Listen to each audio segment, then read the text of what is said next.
Okay guys, welcome to Mitch's first ever unboxing video of anything. I bought this LG Ultra Gear 32GP850-B. It doesn't say -B on here, I'm not really sure what it is, but it's in all of the model numbers online. It is $499 at Amazon. I think it was $599 last month, so it is on sale right now. This is also the same screen. Best Buy's got an in-store only version, and excuse me, I'll put it in the details later. There's a new 32-inch. It is the same exact thing. It doesn't have the USB hub in the monitor, and I believe it has one less HDMI input. So it is the same screen. It is everything else is exactly the same. This one is USB 2.0. It does not support HDMI 2.1. It is a 1440p screen, so it doesn't matter. There's no benefit of running HDMI 2.1 for your console or your PC with a screen that cannot do 4K. So I understand why it's left out. When I first was looking at the specs, it did irk me. I had looked at some 4K monitors, and I was like, man, it doesn't have HDMI 2.1. It doesn't do 120 hertz at 4K. So I have an Xbox Series X, and I kind of want to try to play it on this, maybe just check it out. And then I was like, hey, it doesn't matter because you can do 144 frames at I think 120 hertz at 144 frames. No, I said that wrong. It does 144 hertz at 1440p maybe, the Xbox, and the Series X does as well. So we'll get into the unboxing here. Right off the bat, we have, I guess this would be the stand. That's pretty spiffy. I mean, it's all metal. Actually, I believe the red part is plastic. The back is metal. This quick connect bolts to the monitor, which is nice because I didn't get any tools. So this will make for easy assembly. So this shouldn't take too long.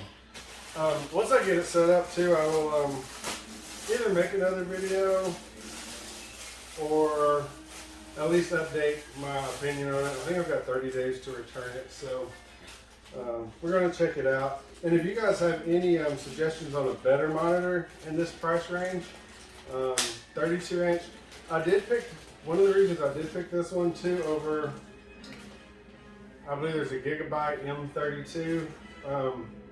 It did not come with a portrait mode stand. The reviews were really similar. So I played pinball, you can't tell. So being able to rotate the screen into portrait mode is very important to me. So we have a simple, looks like it's a 19 volt power supply.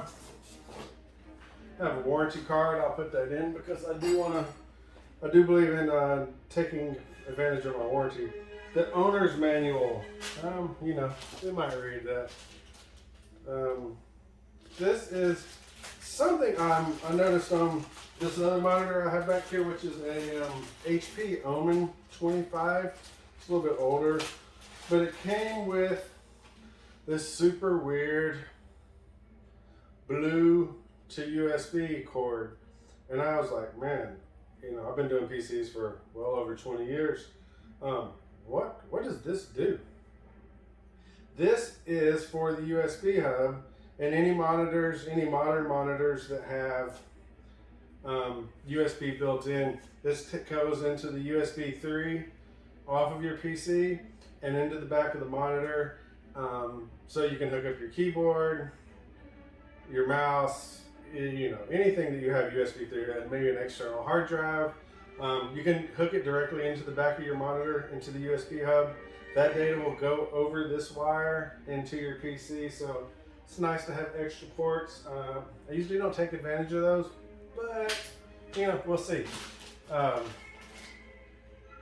We have a DisplayPort cable, which if you want to overclock this, I believe it does 160 or 165 hertz. Overclocked, it will do 180, but that is only available over DisplayPort. HDMI 2.0 does not support that frame rate at 1440p, I guess, maybe probably 4K too. So you have to either have HDMI 2.1, which this doesn't, or DisplayPort, so I will be connecting via the DisplayPort.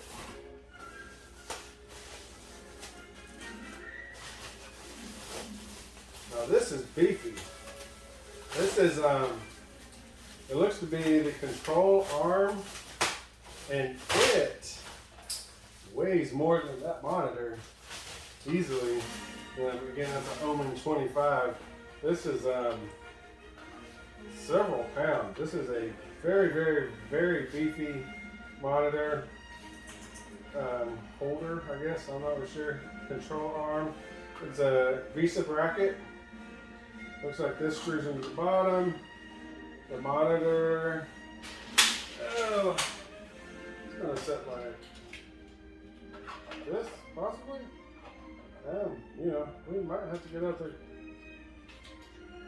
Maybe there's more parts. We will see. We'll put this down for a moment. This definitely got to go into this. I'll see the slots. Just how it backwards. It slots in. So there's only one way to put this together. I'll beat on it because I don't have a hammer. So these should just simply screw together. So I've never done this before, and hey, I'm figuring it out along with you guys. So if you bought one, this may help you, may not help you. It may just help you decide if you want this or do not want one. I'm not really sure how this thing turns to rotate. Ooh, it slides up and down. The monitor must be heavy if that is what it takes to move it up and down. Very interesting. Okay, we'll set that aside. The instructions, which, you know, some stuff in Chinese. Definitely don't know Chinese. LG, actually probably Korean. Is it from Korea? What should I do and not do? I hate diagrams. A lot of people prefer diagram instructions to written instructions, but you know, turn it this. It's hard to tell depth and angle. So turn it this way, turn it that way. Apparently, I was supposed to put the arm on the back of the monitor prior to putting it on the arm on the stand, but it is quick release, so we hit that issue. And this is the layout for your Blu-ray, not Blu-ray, your USB 3, your DisplayPort, HDMI in, and it also appears to have headphone jack, which is kind of nice too if you're like to keep your cords out of the way. The TV does not have speakers, but I plan to put some on it. And I also I have a pair of Sennheisers. I have some Audis LCD4s, and I have a pair of DT990 Pros that I'm big into headphones and sound, so it'll be nice to maybe try to do some cable management. And the big reveal, this is it. This is all in the box. So take this off carefully. I like to look at the panel. Doesn't have any damage or mars or dings. It was pretty well packed, so I will give them that. I'm going to set this back down and probably disassemble the stand real quick so I can put this in according to the directions. Normally I would set this on a table, but you know, I don't I'm not very well set up for putting this thing together. These are a pain.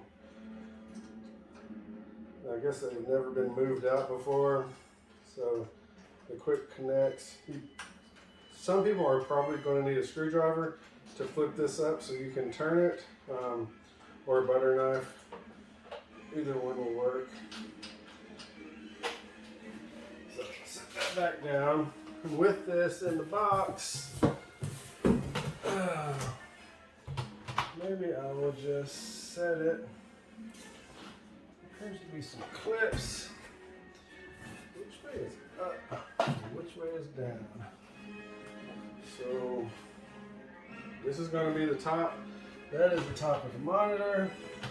And there's no screws. It just snaps right in. And wow, what a heavy monitor this is. I am really shocked at the weight. I'm impressed. The build quality is really nice. It is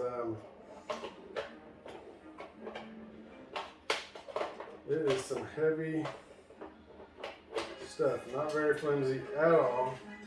I know I'm saying this on my leg. I generally would recommend that. Put out a towel, do it on your couch, a table, some kind of surface that's flat and stable so you don't put pressure on these screens. They are very, very easily damaged. So the spring in this works well. Portrait mode looks like it's going to have to go all the way up. Ooh, and it just barely clears. And honestly, it's not, when the monitor is vertical, you will not be able to rotate this. There is no room for that. The rotation, you will have to lean this thing back and then rotate, and then set it flat, and then adjust your height too. I was kind of hoping I could just spin it real quick and convert over to pinball mode. That's probably not going to happen. It is a little bit more work than that. Again, see, it is hitting the bottom of the stand, so you must lean it all the way back and then turn the monitor. My name's Mitch. You know, whatever they say on these videos, hit the like button, share, subscribe. I don't know if I'll do much more videos, but this is my first attempt. And if I sucked, dude, fucking say it. I don't care, man. Fuck it. I'm trying to help out some people, and I enjoyed my 10 minutes. Y'all have a good one.